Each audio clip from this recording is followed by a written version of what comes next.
الحمد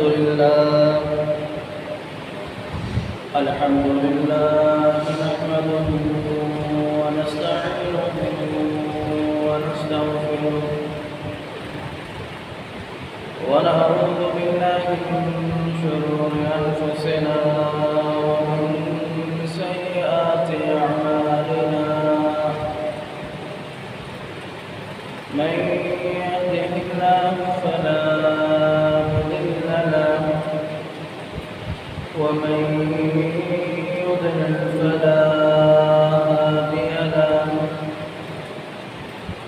ونشهد أن لا إله إلا الله وحده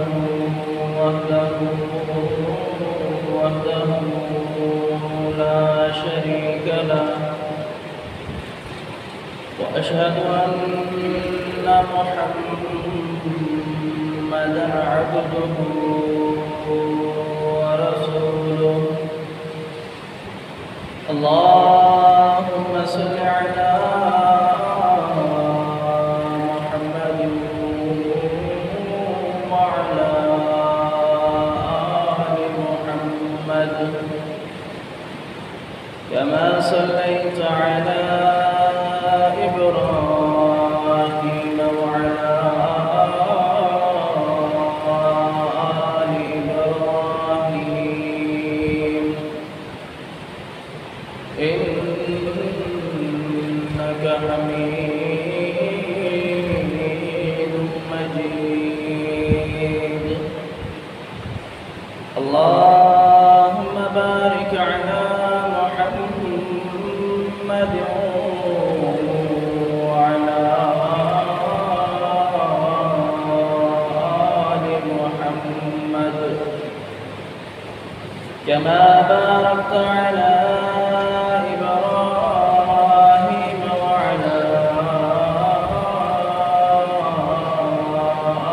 آل إبراهيم إنك حميد مجيد رب اشرح لي صدري ويسر لي أمري واحلل عقدة من لساني يفقهوا قولي رب زدني علما رب زدني علما رب زدني علما قال الله تبارك وتعالى يا أيها الناس اتقوا ربكم الذي خلقكم من نفس واحدة وخلق منها زوجها وبث منهما رجالا كثيرا ونساء واتقوا الله الذي تساءلون به والأرحام إن الله كان عليكم رقيبا أما بعد فإن خير الحديث كتاب الله وخير الهدي هدي محمد صلى الله عليه وسلم وشر الأمور محدثاتها وكل محدثة بدعة وكل بدعة ضلالة وكل ضلالة في النار أعوذ بالله السميع العليم من الشيطان الرجيم من همزه ونفخه ونفسه بسم الله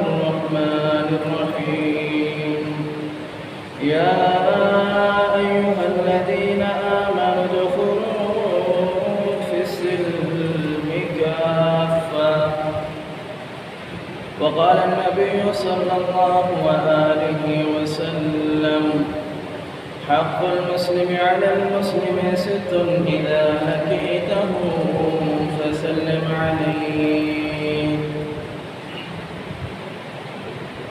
ہر قسم کی حمد و ثنا، تعریفات، تسبیحات، تمجیدات بزرگ شان و عزت و عظمت اللہ وحدہ لا شریک کے واسطے، جو اکیلا رب اس کل کائنات کا خالق، مالک، رازق، رزق دینے والا، پالنے والا، رہنما اور رہبر، اور ہر قسم کی درود و سلام ایسی ہستی پر ہوں کہ جن کا نامہ نامی، اسم گرامی، کائنات کے امام، رحمت للعالمین، مکہ کے والی جناب آمنہ کے لال محمد مصطفیٰ صلی اللہ علیہ وسلم پر ہو۔ رمضان المبارک کا عظیم مہینہ ہم سے رخصت ہو گیا۔ یہ رمضان المبارک کا ایسا عظیم مہینہ تھا جس مہینے کے اندر ہم بذات مسلمان بڑھ چڑھ کر کے نیکیوں کے اندر حصہ لیتے ہیں، اور نیکی کے کاموں کے اندر ہم بڑھ چڑھ کر کے کوشش کرتے ہیں کہ اس ماہ مبارک کے اندر ہم جتنا نیکیاں ہم سے ہو سکتی ہیں ہم اس ماہ مبارک کے اندر اللہ رب العالمین کو راضی کر لیں۔ اور رمضان المبارک اللہ رب العالمین کے عطا کردہ مسلمانوں کو ایک نعمت تھی جو ہم سے گزر چکی ہے۔ اللہ رب العالمین جو رمضان المبارک کے اندر میرا اور آپ کا رب ہوتا ہے، وہ بقیہ 11 مہینے جو گزرتے ہیں ہماری زندگیوں کے اندر، ان 11 ماہ کے اندر بھی وہ ہمارا رب ہے۔ رمضان المبارک کے اندر رب العالمین نے جن چیزوں سے ہمیں منع کیا ہم اس سے رک جاتے ہیں۔ روزے کی حالت میں ہم ان اپنے خواہشات کو مار دیتے ہیں۔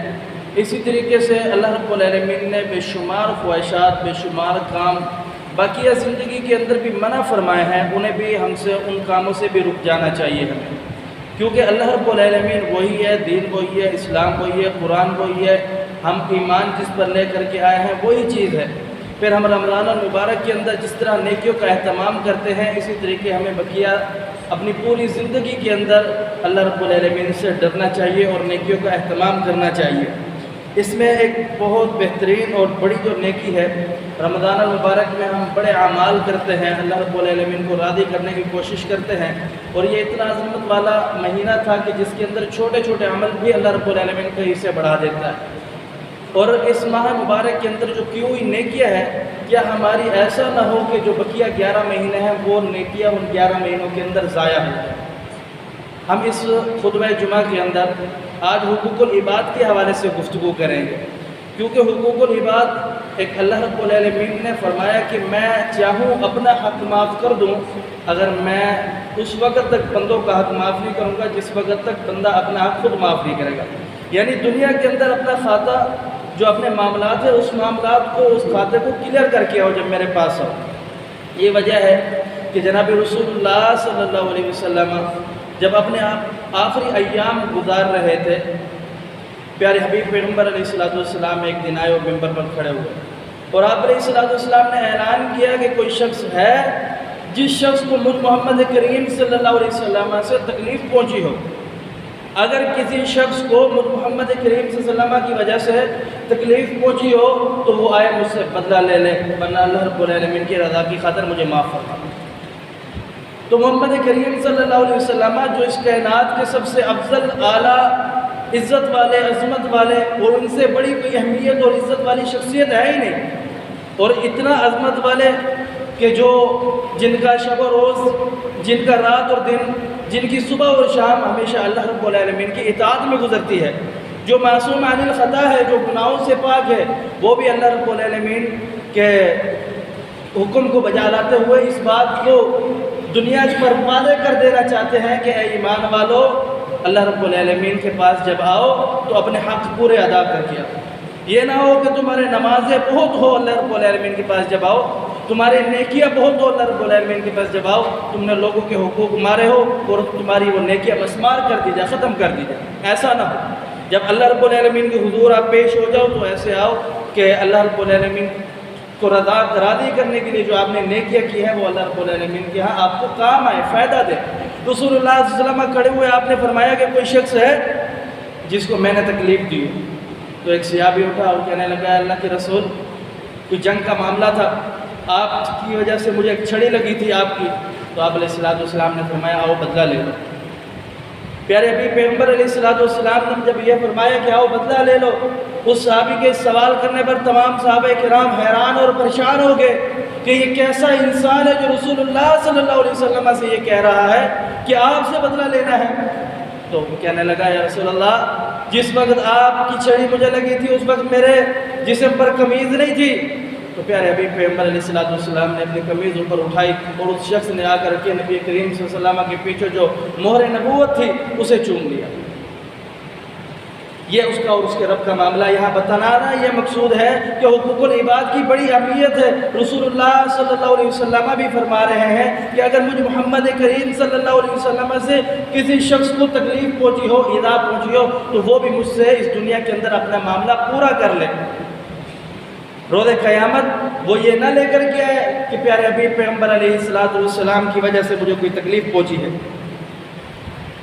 ہمارا دین اتنا خوبصورت دین ہے، اتنا بہترین دین ہے کہ اس دین نے ہمیں اس دنیا کے اندر رہنے کا تعلق، طریقہ، سلیقہ، سب چیزیں سکھا دی۔ فرمایا کہ والدین کا حق، اولاد کا حق، بیوی بچوں کا حق، چھوٹے بڑوں کا حق، اپنے دشمنوں کا حق، غیروں کا حق، کافروں اور مسلمانوں کا حق، ساری چیزوں کا حقوق دین اسلام نے بیان فرمایا ہے۔ اب بات یہ ہے کہ حق کہتے کسے ہیں؟ حق اس بات کو کہتے ہیں کہ اگر آپ کسی گھر کے اندر، کسی علاقے کے اندر، کسی محلے کے اندر، کسی بستی اور شہر کے اندر، کسی ملک اور کسی جگہ آپ رہتے ہیں، تو اس جگہ کے جو قانون ہے، اس جگہ کا جو نظام ہے، اس نظام کو فالو کرنا، اس پر عمل کرنا، اس قانون کو فالو کرنا، اس پر عمل کرنا، یہی دراصل اس چیز کا حق ہوتا ہے۔ تو ان حقوق پر عمل کرنا یہ آپ پر فرض اور لازم ہوتا ہے۔ جیسے کہ ہم معاشرے میں رہتے ہیں، ہمیں اس معاشرے کے کچھ فرائض ہیں جو ہم پر لاگو ہوتے ہیں، ہم اسے پورا کریں۔ اگر ہم پورا نہیں کرتے، ہماری وجہ سے کسی اور کو تکلیف پہنچتی ہے، ہماری وجہ سے کسی اور کو مشکل پہنچتی ہے، ہماری وجہ سے کسی اور کو ناپسندگی ہوتی ہے، تو ایسا سمجھے کہ ہم اپنے اعمال ضائع کر رہے ہیں۔ اور حقوق العباد کا بڑا خطرناک معاملہ ہے۔ جناب عمر بن خطاب رضی اللہ تعالیٰ عنہ کا مقولہ تھا، مقولہ سے مراد کہ جو ہر وقت زبان پہ رہتا ہے۔ جناب عمر بن خطاب رضی اللہ تعالیٰ عنہ بیان فرماتے ہیں کہ اگر بصرہ کے اندر، بصرہ اور مدینہ بڑی فاصلہ تھا ان کے درمیان، اور جناب عمر رضی اللہ تعالیٰ عنہ حکومت کرتے تھے مدینہ کے اندر، اور فرماتے ہیں کہ اگر بصرہ کے اندر کوئی خچر گڑھے کی وجہ سے گر گیا اور روز قیامت اللہ رب العالمین نے عمر سے پوچھ لیا کہ عمر کیا جواب دے گا؟ یعنی حقوق العباد کی اہمیت بتلانا یہاں پر مقصود ہے۔ یہ چھوٹی چھوٹی غلطیاں جو آج ہم ان کو معنی نہیں دیتے، ان کو حیثیت ہی نہیں سمجھتے۔ غیبت کرنا ہمارے لیے بڑی مزے کی بات ہے، کسی کی چغلی کرنا بڑی مزے کی بات ہے، کسی کا مذاق اڑانا ہمارے دل کو اس چیز سے تسکین ملتی ہے۔ اور میرے بھائیوں، یہ ایسے عمل ہیں جو اپنے نیک اعمالوں کو بالکل سرے سے ختم کر کے رکھ دیتے ہیں۔ یہ آپ اپنی نیکیاں ان کو دے رہے ہیں جن کی آپ چغلی کر رہے ہیں، جن کی آپ غیبت کر رہے ہیں۔ رسول اللہ صلی اللہ علیہ وسلم کی حدیث سے آپ علیہ السلام نے فرمایا، میرا دل کرتا ہے کہ میں جب نماز کا وقت ہو، نماز کے لیے مصلی پر کسی نوجوان کو کھڑا کروں، اور پھر میں مصلی سے مسجد سے جاؤں اور ان لوگوں کو تلاش کروں جن لوگوں نے اسلام قبول کیے ہیں اور اس کے بعد مسجد میں نماز پڑھنے کے لیے نہیں آتے، مسجد میں نماز پڑھنے کے لیے نہیں آتے، میں ان لوگوں کو تلاش کروں اور پھر لکڑیاں جمع کر کے ان لوگوں کے گھروں کو میں آگ لگا دوں۔ اور پھر فرمایا کہ مجھے ان کے گھر والوں کا احساس آ جاتا ہے۔ اور دوسری جگہ آپ علیہ السلام نے فرمایا کہ جب تم نے پیاز اور لہسن کھایا ہوا ہو اس وقت تک مسجد میں نہ آؤ، کیوں؟ تمہاری وجہ سے تمہارے بھائیوں کو تکلیف ہوتی ہے، تمہارے منہ کے اندر سے جو پیاز اور لہسن کی بو ہے اس وجہ سے تمہارے بھائیوں کو تکلیف ہوتی ہے، اور جو تمہارے بھائیوں کو تکلیف ہوتی ہے اسی طریقے سے اللہ کی مخلوق جو فرشتے ہیں ان کو بھی تکلیف ہوتی ہے۔ پیاز اور لہسن کھانے سے منع کیا، ادھر فرمایا کہ اگر مجھے جو گھر کے اندر رہنے والے ان کے اہل و عیال ہے ان کا ڈر نہ ہوتا تو میں لکڑیاں جمع کر کے ان کے گھروں کو آگ لگا دیتا کہ مسجد میں نماز پڑھنے نہیں آتے۔ یا بیان فرمایا کہ اگر پیاز اور لہسن کھایا ہوا ہے، منہ سے بدبو آ رہی ہے تو پھر مسجد میں نہ آئے۔ آج تو ہم تمباکو نوشی کر کے، سگریٹ پی کر کے، اور ہم نے تو یہ اپنا کچھ ہمارے اندر ایسے لوگ بھی ہوتے ہیں جنہوں نے اس چیز کو اپنا ایک مشن بنا لیا ہے کہ مسجد جو صفائی ہے وہ مولوی صاحب کرے گا، ہم نے جو طہارت کی جگہ ہے اس کو ہی ناپاک کرنا ہے۔ ہم دیکھیں مسجدوں کے وضو خانوں کے اندر ہمیں نسوار، گٹکے اور یہ پان تھوکنے کو ملتے ہیں۔ کیوں؟ اس وجہ سے کہ ہم نے اس چیز کو معمولی سمجھ رکھا ہے۔ اور جو آپ اپنے منہ سے نکال کر کے وہ غلطت پھینک رہے ہیں، جو بھائی اس کی صفائی کر رہا ہے وہ آپ کے لیے کیا سوچ رہا ہے؟ آپ اپنی نیکیاں اس کو دے رہے ہیں۔ یہ چھوٹے چھوٹے اعمال آپ کی نیکیوں کو اس طرح کھا رہے ہیں جس طرح دیمک لکڑی کو کھا جاتی ہے۔ روز قیامت جب اپنے اللہ کے حضور پیش ہو جاؤ گے تو آپ دیکھو گے نیکی تو فلاں فلاں فلاں فلاں فلاں فلاں میں نے کی تھی، لیکن میرے نام اعمال میں نظر نہیں آ رہی۔ اس کی وجہ یہ ہوگی کہ آپ نے لوگوں کو ایذا دی ہوگی، تکلیف دی ہوگی، آپ کی نیکیاں آپ سے دور ہو جائیں گی۔ شہید کا کتنا بڑا مقام، کتنا بڑا مقام ہے شہید کا۔ رسول اللہ صلی اللہ علیہ وسلم کی حدیث ہے، آپ علیہ السلام فرماتے کہ اگر میں اللہ رب العالمین سے دعا کروں کہ اللہ مجھے زندہ کر پھر مار دے، پھر زندہ کر پھر مار دے، پھر زندہ کر پھر مار دے، اس وجہ سے کہ میں تیری راہ میں شہید ہوتا رہوں، اتنا بڑا شہید کا مقام۔ رسول اللہ صلی اللہ علیہ وسلم فرماتے ہیں روز قیامت کا دن ہوگا، اللہ رب العالمین شہید کو بلائے گا، جب جنتی جنت میں اور جہنمی جہنم میں چلے جائیں گے، رب تعالیٰ شہید کو بلائے گا اور بلا کر پوچھے گا، اے میرے بندے بتا کوئی خواہش۔ ربا کیا خواہش ہو سکتی ہے؟ جنت مل گئی ہے، اس سے بڑی تو کوئی اور نعمت ہے ہی نہیں۔ ربا اور کوئی خواہش نہیں ہے۔ فرمایا یار چل میرے بندے اور بتا، کچھ نہ کچھ تو ہوگا۔ کہ ربا کوئی خواہش نہیں ہے۔ اللہ پھر پوچھے گا بتلا کوئی خواہش جو تیری خواہش ہو میں پوری کروں۔ وہ کہے گا کہ اے اللہ صرف ایک ہی خواہش ہے کہ دوبارہ زندگی دے اور تیری راہ میں لڑوں، پھر شہید ہو جاؤں، پھر یہ عزت اور رتبے دوبارہ اللہ کو مجھے دے۔ اللہ فرمائے گا یہ نہیں ہو سکتا۔ یعنی اتنا بڑا اعزاز، اتنا بڑا اکرام، اتنا بڑی عزت، لیکن فرمایا کہ جو شخص شہید بھی ہو جائے گا، اگر کسی کا مقروض ہے، کسی کا قرضہ ہے اس پر، کسی کا اس نے مال کھایا ہے، اس وقت تک اللہ اسے معاف نہیں کرے گا جب تک وہ قرضہ واپسی نہیں کر دے گا۔ یہ اتنے عظیم عظیم عمل، یہ ہماری نمازیں، ہماری زکاتیں، ہمارے روزے، ہمارے حج، یہ اتنے بڑے بڑے اعمال کہ ہم ان اعمال کو حقوق العباد میں کمی کوتاہی کر کے ضائع تو نہیں کر رہے۔ مجھے اور آپ کو فکر کرنا چاہیے اس بات کی، اپنی زندگیوں میں غور کرنا چاہیے کہ ہمارے ان چھوٹے چھوٹے ایسے عملوں کی وجہ سے جو ہمارے ساتھ رہنے والے، ہمارے ساتھی ہیں، ہمارے بھائی ہیں، ہم سے بڑے، ہم سے چھوٹے، ان کو تکلیف دے کر کے ہم یہ عمل، چھوٹے چھوٹے اعمال کی وجہ سے اپنے نیک اعمال ضائع تو نہیں کر رہے۔ روز قیامت ہمیں شرمندگی کا سامنا تو نہ کرنا پڑے گا، ان چیزوں کا ہمیں خیال کرنا چاہیے۔ جناب رسول اللہ صلی اللہ علیہ وسلم کے پاس ایک صحابی آیا، آ کر کے کہنے لگا یا رسول اللہ ایک عورت ہے بڑی نیک ہے، نمازیں پڑھتی ہے، مطلب نماز فرض تو ہے لیکن نفلی نمازیں بھی بہت پڑھتی ہے، یا رسول اللہ بڑی نیک ہے۔ فرمایا کہ زکوٰۃ بھی دیتی ہے، صدقات بھی دیتی ہے، اور فرمایا کہ عبادتیں اس کی بہت ہے، روزے بھی بہت رکھتی ہے، یعنی نفلی روزے، رمضان کے روزے بھی رکھتی ہے، فرضی روزے، اور اس کے ساتھ ساتھ نفلی روزوں کا بھی اہتمام کرتی ہے۔ فرمایا کہ یا رسول اللہ اس کے اخلاق جو ہے وہ اچھا نہیں ہے، اس کے اخلاق کی وجہ سے جو اس کے پڑوسی ہے وہ تنگ ہے، اس کے ساتھ رہنے والے لوگ تنگ ہیں۔ آپ نے فرمایا ہی فی النار، یہ جہنمی ہے۔ یاد رکھیے گا حقوق العباد کی بڑی اہمیت ہے، حقوق العباد کا بڑا معاملہ ہے۔ اور پھر ایک صحابی آیا کر کے کہنے لگا اللہ کے رسول ایک عورت ہے جو فرائض پر اس کے فرائض پورے ہیں، نماز پڑھ لیتی ہے 5 وقت کی، جو اس کا حصہ ہے زکوٰۃ بھی دیتی ہے، روزے بھی جو رمضان کے آتے ہیں وہ رکھتی ہے، لیکن اس کا اخلاق بڑا عمدہ ہے، لوگوں کے ساتھ اس کا رویہ بڑا عمدہ ہے، لوگوں کے ساتھ اس کے تعلقات بڑے اچھے ہیں۔ آپ نے فرمایا ہی فی الجنہ، یہ جنت میں۔ یہ ہے حقوق العباد کی اہمیت۔ آپ دیکھیے پیارے حبیب پیغمبر علیہ السلام کی سیرت کو۔ رسول اللہ صلی اللہ علیہ وسلم ابھی تک آپ علیہ السلام کو نبوت نہیں ملی ہے، آپ کی 40 سالہ نبوت سے پہلے زندگی اٹھا کر کے دیکھیں، آپ علیہ الصلوۃ والسلام یتیموں کا خیال کرتے، مسکینوں کا خیال کرتے، بیواؤں کا خیال کرتے، بوڑھوں کا بوجھ اٹھاتے، سچ بولتے، لوگوں کے ساتھ جھوٹ نہ بولتے۔ آپ علیہ الصلوۃ والسلام کی یہی وجہ ہے کہ جب رسول اللہ صلی اللہ علیہ وسلم نے کوہ طور پہاڑ پر کھڑے ہو کر کے دعوت دی، اے لوگوں اگر میں تمہیں کہوں کہ اس پہاڑ کے پیچھے سے ایک ایسا لشکر آ رہا ہے جو تمہیں کاٹ دے گا، تمہیں ذبح کر دے گا، تو تمہارا کیا کہنا ہے؟ میں تمہیں سچ بول رہا ہوں یا جھوٹ؟ انہوں نے فرمایا یا رسول اللہ، ہم نے آپ کو صادق الامین پایا ہے، ہم نے آپ کو سچا پایا ہے، ہم نے آپ کو امانت دار پایا ہے، ہم نے آپ کو دیانت دار پایا ہے، پھر کس طرح آپ جھوٹ بول سکتے؟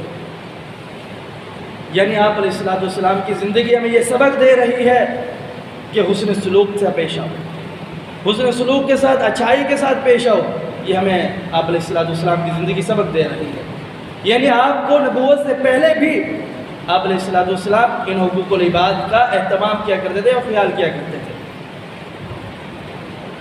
جناب رسول اللہ صلی اللہ علیہ وسلم کی حدیث ہے، آپ علیہ الصلوۃ والسلام نے فرمایا حق المسلم علی المسلم ست اذا لقیتہ فسلم علیہ، مسلمان کے مسلمان پر 6 حق رسول اللہ صلی اللہ علیہ وسلم نے اپنی حدیث کے اندر بیان فرمایا مسلمان کا مسلمان پر پہلا حق یہ ہے کہ جب وہ ایک دوسرے سے ملے تو سلام کہیں۔ سلام کی بڑی اہمیت ہے، یہ ایک مستقل موضوع ہے۔ سلام کا مطلب یہ ہوتا ہے کہ آپ پر میری طرف سے سلامتی ہو، اللہ رب العالمین آپ کے لیے آسانیاں پیدا کرے، آپ پریشان ہونا چھوڑ دے، میری طرف سے آپ کو امان دی گئی ہے کہ آپ کی عزت و آبرو کا میں محافظ ہوں، السلام علیکم، آپ کو میری طرف سے سلامتی ہو۔ آگے سے جواب آتا ہے وعلیکم السلام، میری طرف سے بھی آپ کو سلامتی ہو، میں بھی آپ کی عزت اور آبرو کا محافظ ہوں، میں بھی آپ کو نقصان نہیں دوں گا، آپ میری طرف سے بے فکر ہو جائے، آپ ہوں یا نہیں ہوں میں آپ کا محافظ ہوگی۔ یہ ہے سلام کا مطلب۔ وَإِذَا دَعَاكَ فَأَجِبْهُ، دوسرا حق رسول اللہ صلی اللہ علیہ وسلم نے بیان فرمایا کہ جب مسلمان کسی کو دعوت دے تو اس کی دعوت قبول کی جائے۔ آج ہم اپنی زندگی کے اندر غور کریں، ہم وہاں تو ضرور جاتے ہیں، دعوتوں کو قبول کرتے ہیں جو لوگ ہمارے برابر کے ہوتے ہیں، جو لوگ ہمارے ساتھ اٹھنے بیٹھنے والے ہوتے ہیں۔ اگر کوئی غریب، کوئی مسکین ہمیں خوشی کی وجہ سے دعوت دے دے تو ہم کہتے ہیں کہ یہ اس کے ساتھ ہمارا اسٹینڈرڈ میچ نہیں ہوتا، یہ ہمارے لیول کا نہیں ہے، یہ ہماری اوقات کا نہیں ہے، ہم اس کی دعوت پر نہیں جائیں گے۔ رسول اللہ صلی اللہ علیہ وسلم نے فرمایا اگر تم مسلمان ہو تو تمہاری اوقات بھی یہی ہے، تمہارا لیول بھی ایک ہی ہے، تمہاری اوقات بھی ایک ہی ہے، اگر کسی نے دعوت دی ہے تو اس کی دعوت کو قبول کرو کیونکہ یہ تم پر اس پر تمہارا حق ہے۔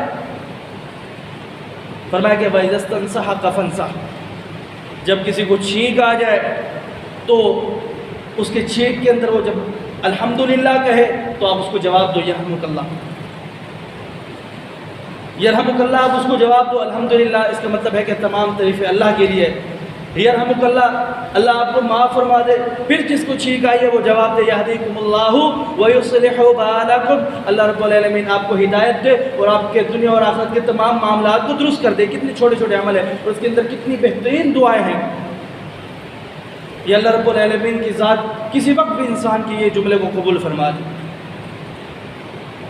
یہ چھوٹی چھوٹی بات کہ چھینک، آج کی دنیا اس پر جو سائنس نے ریسرچ کی ہے وہ کہتے ہیں کہ دماغ کے اندر ایسے ذرات پیدا ہو جاتے ہیں کہ جو چھینک آتی ہے اس کی وجہ سے اگر نہ نکلے تو انسان پاگل ہو جائے۔ اللہ رب العالمین کے دین نے 1400-1500 سال پہلے یہ طریقے بتلا دیے اور اس وجہ سے مسلمان کو جب چھینک آتی ہے رسول اللہ صلی اللہ علیہ وسلم نے فرمایا کہ اللہ کا شکر ادا کیا کرو، الحمدللہ، تمام تعریفیں اللہ کے لیے۔ فرمایا کہ وَإِذَا عَطَسَ فَحَمِدَ اللَّهُ فَشَمِّتْهُ، جب بندہ کوئی آپ سے اچھا مشورہ طلب کرے تو اس کو اچھا مشورہ دیا جائے۔ یہ نہ ہو کہ فلاں جگہ اس نے میرے ساتھ یہ کیا تھا، اب اس کی باری آئی ہے، ایسا اس کو مزہ چکاؤں گا کل دنیا تک، جب تک یہ زندہ رہے گا یہ یاد کرے گا، ایسا نہ ہو۔ یہ اپنے معاملات اور اپنے مفاد کو نہ دیکھیے، یہاں دیکھیے کہ میرے جس بھائی نے مجھ سے مشورہ طلب کیا ہے میں اس کو اچھا مشورہ دوں۔ یہ مسلمان کا مسلمان پر حق ہے۔ فرمایا کہ وَإِذَا مَرِضَ فَعُودْهُ، جب بندہ مریض ہو جائے، بیمار ہو جائے تو اس کی عیادت کرنا۔ یہ مسلمان پر حق ہے۔ رسول اللہ صلی اللہ علیہ وسلم کی حدیث ہے، آپ علیہ السلام نے فرمایا کہ جو شخص بیمار کی عیادت کرنے کے لیے جاتا ہے، گویا کہ وہ رحمت کے اندر جب بیمار کے پاس بیٹھا ہوتا ہے گوتے لگا رہا ہوتا ہے۔ تو یہ مسلمان پر حق ہے، جب کوئی بیمار ہو جائے تو اس کی بیمار پرسی کرے، اس کی عیادت کرے۔ فرمایا کہ وَإِذَا مَاتَ فَاتْبَعْ، جب بندہ اس دنیا سے رخصت ہو جائے تو پھر اس کے رخصت ہو جانے کے بعد اس کا جنازہ پڑھے، اس کو دفنائے۔ یہ بھی مسلمان پر حق ہے۔ اب غور کریں، سلام سے لے کر دفنانے تک کے تمام حقوق کو رسول اللہ صلی اللہ علیہ وسلم نے بیان فرمایا۔ جب بندہ فوت ہو جائے اس کو دفنائے۔ رسول اللہ صلی اللہ علیہ وسلم کی حدیث ہے، جو بندہ کسی کے جنازے میں جاتا ہے اللہ رب العالمین اسے ایک قرات ثواب عطا کرتے ہیں۔ قرات ایک پہاڑ، کتنا بڑا عمل ہے۔ اور جو جنازہ پڑھ کے اس کے ساتھ دفنانے کے لیے بھی جائے اللہ رب العالمین اسے 2 قرات کا ثواب عطا کرتے ہیں۔ تو میرے بھائیوں، یہ چھوٹے چھوٹے اعمال، یہ چھوٹی چھوٹی نیکیاں جن کی وجہ سے جن کو ہم معمولی سمجھتے ہیں، جن کی ہمارے نزدیک کوئی اہمیت نہیں ہے، ہم لوگوں کو تکلیف دینا، ان کا مذاق اڑانا، اس چیز کو اپنے دلوں کا سکون سمجھتے ہیں کہ فلاں رو رہا ہے مجھے سکون مل رہا ہے، فلاں کی اگر عزت پر بات کی جا رہی ہے مجھے سکون ملتا ہے، فلاں کی غیبت کر کے مجھے سکون ملتا ہے۔ یاد رکھیے گا، یہ آپ دنیا کے اندر دلوں کا سکون تلاش کر رہے ہیں، آخرت آپ اپنی برباد کر رہے ہیں۔ اپنی آخرت بچائیے، دنیا یہ ختم ہو جائے گی۔ رسول اللہ صلی اللہ علیہ وسلم کی حدیث ہے، آپ علیہ السلام نے فرمایا الدنیا سجن مومن و جنت کافر، مومن کے لیے جو دنیا ہے یہ قید خانہ ہے اور کافر کے لیے جنت ہے۔ ہم نے دنیا کو جنت نہیں بنانی، ہم نے اس دنیا کو اس طریقے سے زندگی گزارنی ہے، ہمارے لیے یہ قید خانہ ہے۔ اللہ اور اس کے رسول کا جو حکم ہے ہم نے اس پر عمل کر کے اس کے مطابق اپنی زندگی گزارنی ہے، اور ہمارا جو ہمارا اصل ٹھکانہ ہے، جو آخری ٹھکانہ ہے وہ جنت ہے۔ ہمیں اس بات پر غور کرنا چاہیے اور اس بات کو مد نظر رکھتے ہوئے ہمیں اس پر عمل بھی کرنا چاہیے۔ جنت تلاش کرنے کے لیے وہ اعمال کرنے چاہیے جو ہمیں جنت میں لے کر کے جائیں۔ جناب رسول اللہ صلی اللہ علیہ وسلم کی زندگی، آپ علیہ السلام کی صحابہ کرام کی زندگی، آپ کے ازواج کی زندگی ہم اگر دیکھیں تو ہمیں اس بات کی اہمیت معلوم ہوتی ہے کہ حقوق العباد کی کیا اہمیت ہے۔ آپ علیہ السلام اپنے ازواج کے درمیان کس طریقے سے انصاف کیا کرتے تھے، صحابہ کرام کے درمیان کس طریقے سے انصاف کیا کرتے تھے، صحابہ کرام آپس میں کس طریقے سے انصاف کیا کرتے تھے۔ انہیں جو یہ حقوق العباد ہے انہیں ان کی اہمیت پتہ تھی، وہ اس کو خیال کرتے تھے کہ ہماری نیکیاں کسی اور کے پاس نہ جائے۔ تو آج ہمارے ہاں یہ معمولی چیزیں ہیں، معمولی باتیں ہیں، ہم چھوٹی چھوٹی باتوں کی وجہ سے ناراض بھی ہو جاتے ہیں، چھوٹی چھوٹی معمولی باتوں کی وجہ سے لوگوں کی غیبت اور چغلیاں کرنا شروع ہو جاتے ہیں، اور ہمیں معلوم نہیں ہوتا، ہم چھوٹی چھوٹی وجوہات کی وجہ سے اپنی نیکیاں کو برباد کر رہے ہوتے ہیں۔ اللہ رب العالمین جو سنایا اس پر عمل کرنے کی توفیق دے۔ اقول قولی ھذا استغفر اللہ لی ولکم ولسانی ولسائر المسلمین۔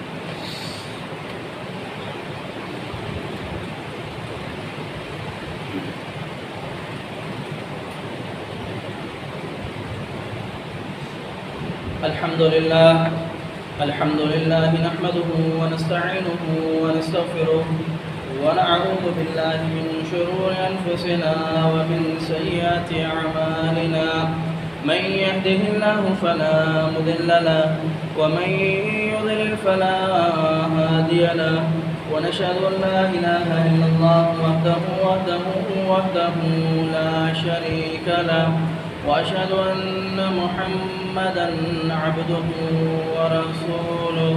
اللهم صل على محمد وعلى آل محمد كما صليت على إبراهيم وعلى آل إبراهيم، اللهم بارك على محمد وعلى آل محمد كما باركت على إبراهيم وعلى آل إبراهيم إنك حميد مجيد۔ جہاں ہمیں حقوق العباد کا خیال کرنا چاہیے وہاں ہمیں حقوق اللہ کا بھی خیال کرنا چاہیے۔ حقوق اللہ اور حقوق العباد آپس میں لازم ملزوم ہیں، اللہ کا حق اور بندوں کا حق۔ اللہ رب العالمین نے، جیسے کہ میں نے پہلے خطبے کے اندر قرآن پاک کی ایک آیات مبارکہ کو تلاوت کیا جس کے اندر اللہ تعالیٰ فرماتے ہیں یا ایھا الذین آمنوا ادخلوا فی السلم کافہ، اے وہ لوگوں جو ایمان لائے ہو اسلام کے اندر پورے کے پورے داخل ہو جاؤ. یعنی حقوق اللہ کو بھی آپ نے مد نظر رکھتے ہوئے، حقوق العباد کو مد نظر رکھتے ہوئے آپ نے اپنی زندگی گزارنی ہے. ہمارے ہاں ایک بہت خوبصورت سا جملہ بولا جاتا ہے کہ انسانیت ہی سب کچھ ہے. انسانیت ہی سب کچھ ہے. لوگوں کے ساتھ اچھا تعلق ہونا چاہیے، اخلاق اچھا ہونا چاہیے، لوگوں کے ساتھ رویہ اچھا ہونا چاہیے، معاملات اچھے ہونے چاہیے. نماز نہیں پڑھتا، زکوٰۃ نہیں دیتا، حج نہیں کرتا، اللہ رب العالمین کے جو حقوق ہے ان کو پورا نہیں کرتا تو اللہ معاف کر دے گا، ایسا نہیں. یہ بھی لازم ہے اللہ رب العالمین کے حقوق کو پورا کیا جائے. جناب رسول اللہ صلی اللہ علیہ وسلم نے کبھی صحابہ کرام کو جو تربیت دی ہے، جو ترغیب دی ہے، وہ یہی دی ہے کہ اللہ اس کے حق، رسول کا حق دونوں کا پورا کیا جائے اور بندوں کا حق بھی پورا کیا جائے. اور یہ جو انسانیت ہی سب کچھ ہے، یہ بڑا خوبصورت جملہ ہے. اور یہ جملہ ہے کہاں سے؟ یہ ان لوگوں کی طرف سے یہ جملہ آیا ہے کہ انسانیت ہی سب سے بڑی چیز ہے. یہ جو لوگ آج دیکھیں فلسطین کے اندر، ایران کے اندر، عراق کے اندر، شام کے اندر، برما کے اندر جو مسلمانوں کو کاٹ رہے ہیں، پیس رہے ہیں، جو مسلمانوں کی معاذ اللہ عزتوں کو تار کر رہے ہیں، یہ ان لوگوں کا جملہ ہے. وہاں مسلمانوں کی، انسانوں کی کوئی اہمیت نہیں ہے. یہاں اگر ان کا کتا مر جائے تو وہ پوری دنیا میں ایک کوہرام برپا کر دیتے ہیں. یہ ان کی طرف سے دیا ہوا جملہ ہے. اسلام کہتا ہے کہ اللہ کا بھی حق ہے اور بندوں کا بھی حق ہے. اللہ کا بھی حق پورا کرنا چاہیے اور بندوں کا حق بھی پورا کرنا چاہیے. ہمارے یہاں ایک یہ رواج ہے کہ اگر بندہ انسانوں کے ساتھ معاملات اچھے ہیں تو اللہ معاف کر دے گا، کیونکہ اللہ کے رسول کی حدیث ہے کہ اللہ پاک حقوق العباد کو معاف نہیں کرے گا. جہاں اللہ رسول پیارے نبی پیغمبر علیہ السلام نے فرمایا کہ اللہ پاک حقوق العباد کو معاف نہیں کرے گا، وہاں اللہ رب العالمین نے قرآن پاک کے اندر ارشاد فرمایا ان اللہ لا یغفر ان یشرک بہ ویغفر ما دون ذلک لمن یشاء. اللہ رب العالمین شرک کرنے والے کو معاف نہیں کرے گا، باقی سب کو معاف کر دے گا. مطلب کہنے کا مطلب یہ ہے کہ شرک کی اپنی مذمت ہے، اللہ رب العالمین کا حق ہے، وہ یہاں بندوں کا حق ہے. بندوں کا حق کو حقوق کا بھی خیال کرنا چاہیے، اللہ رب العالمین کے حقوق کا بھی خیال کرنا چاہیے. جو کچھ سنا، کہا سنا، اللہ رب العالمین عمل کرنے کی توفیق عطا فرمائے. تمام بیماروں کو اللہ تعالیٰ صحت عطا فرمائے. جو لوگ مقروض ہیں اللہ رب العالمین اپنے خزانوں سے ان کے قرضوں کو عطا فرمائے. جو لوگ جس حوالے سے پریشان ہیں اللہ رب العالمین خوب جانتا ہے. اللہ رب العالمین اپنی رحمت کے ذریعے سے ان کی پریشانیوں کو دور فرمائے. سبحان ربک رب العزة عما یصفون وسلام علی المرسلین والحمد للہ رب العالمین.